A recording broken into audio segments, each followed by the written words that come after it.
All India Radio presents Morning News.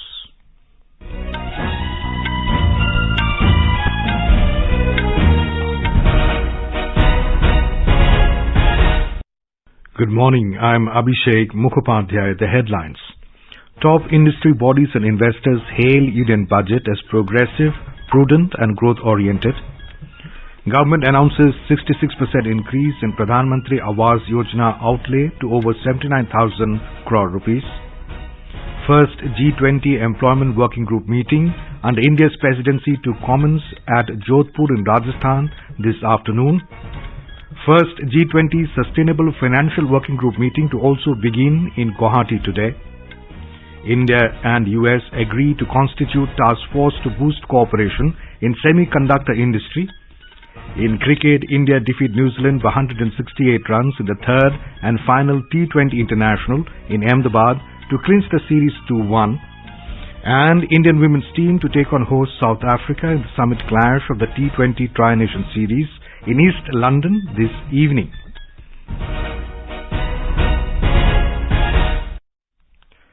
Industry bodies, investors and common people have hailed the Union Budget 2023-24, calling it progressive, prudent and growth-oriented.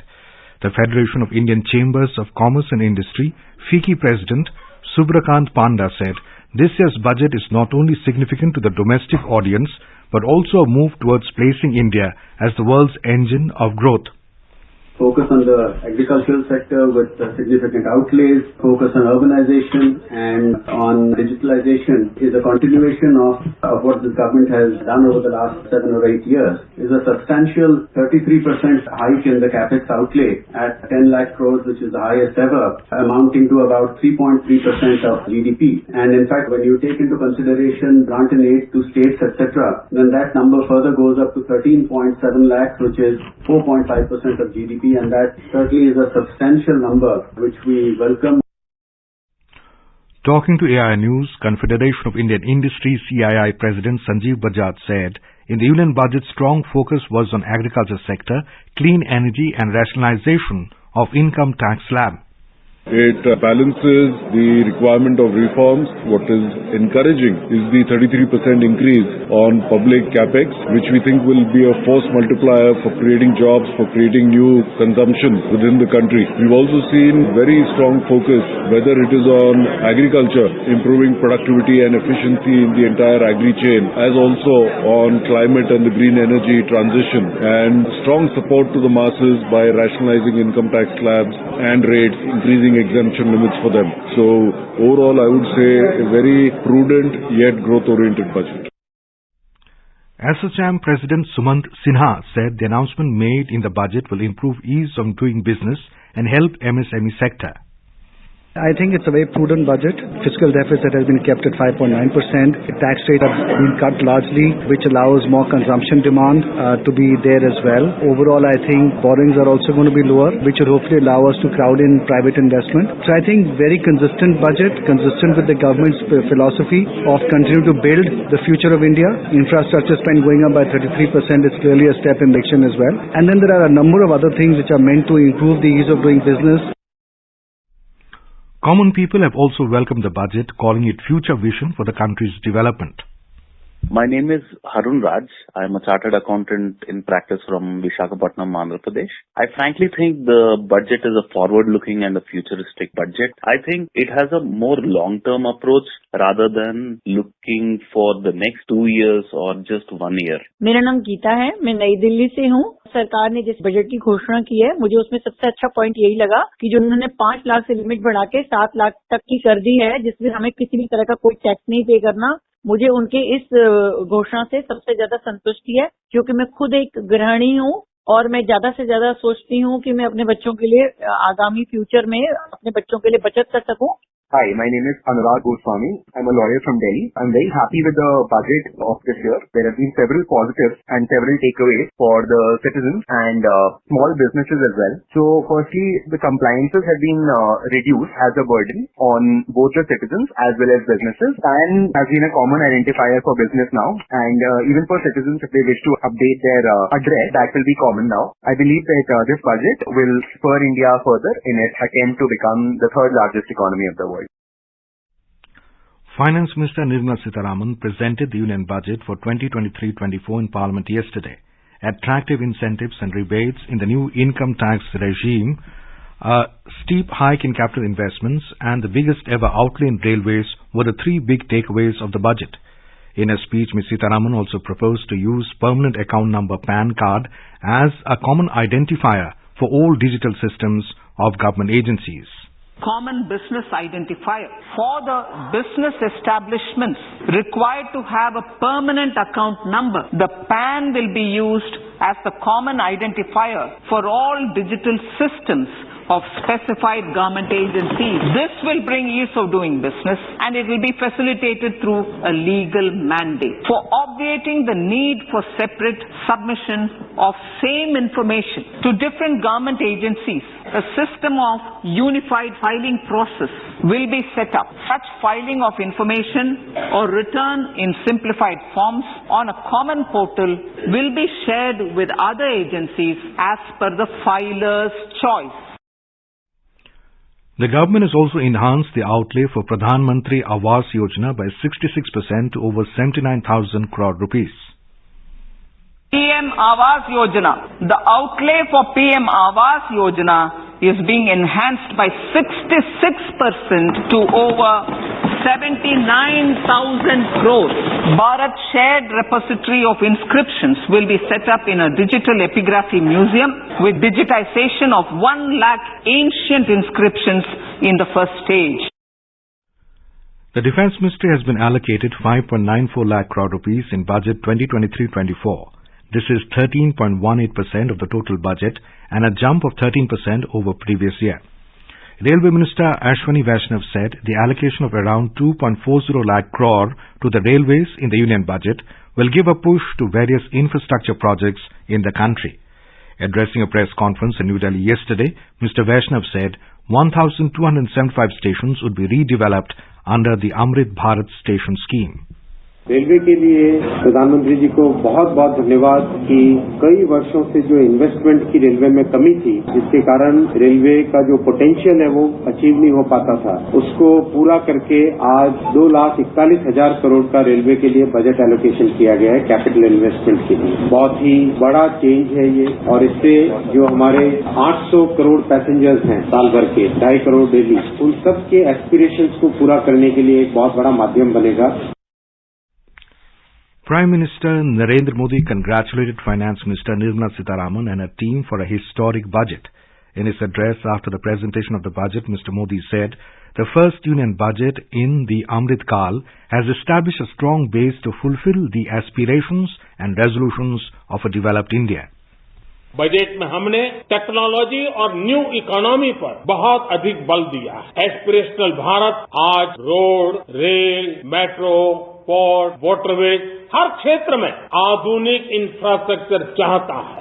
Next generation infrastructure चाहिए। 2014 की तुलना में infrastructure में निवेश पर 400% से ज्यादा की वृद्धि की गई है। The Lok Sabha and the Rajya Sabha will today begin discussions on motion of thanks on the President's address to the joint sitting of both the houses of the Parliament. In the Lok Sabha, member Chandra Prakash Joshi will move the motion, while another member, Uday Pratap Singh, will second the motion. In the Rajya Sabha, member K. Lakshman will move the motion, while another member, Prakash Javrekar, will second the motion. This is All India Radio giving you the news. For quick news updates round the clock, follow us on our Twitter handle at AIR News Alerts.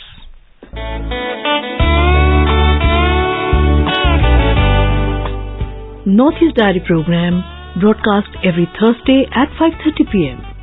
brings very interesting and enchanting stories from the 8 Indian states of Northeast India. Northeast Diary this week, on the 2nd of February 2023, brings an exclusive interview with the Director of Mizoram Government's Department of Women and Child Development, Mrs. Lalian Pui. Looking forward to seeing you there.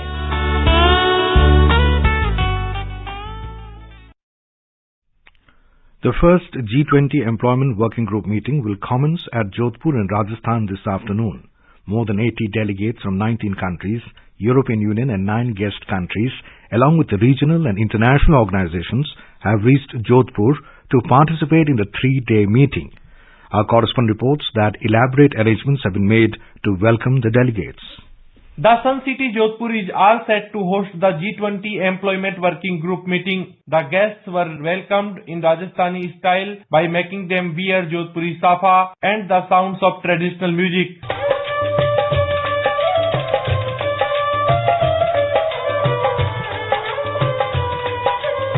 Elaborate security arrangements have been made and main intersections and other places have been decorated on different themes with public participation. The district administration has also appealed to the residents of the city to decorate their homes and establishments with traditional manners. Jitendra Dwivedi, AIR News, Jodhpur. The first G20 Sustainable Financial Working Group meeting under India's presidency will begin in Guwahati today. Union Minister Sarvananda Sonowal will inaugurate the 2-day meeting. Over 100 delegates from the G20 member countries, guest countries and different international organizations will be attending the meeting.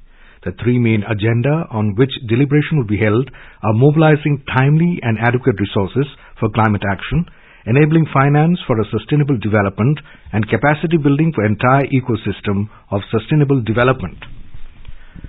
The United States has supported the development of a fabrication ecosystem in India in the field of semiconductors. It also encouraged joint ventures and partnerships for mature technology nodes and advanced packaging. Both nations have agreed to constitute a task force involving India's semiconductor mission, India Electronic Semiconductor Association, and the U.S. Semiconductor Industry Association. The aim is to develop a readiness assessment to identify near-term opportunities and facilitate longer-term development of semiconductor ecosystems.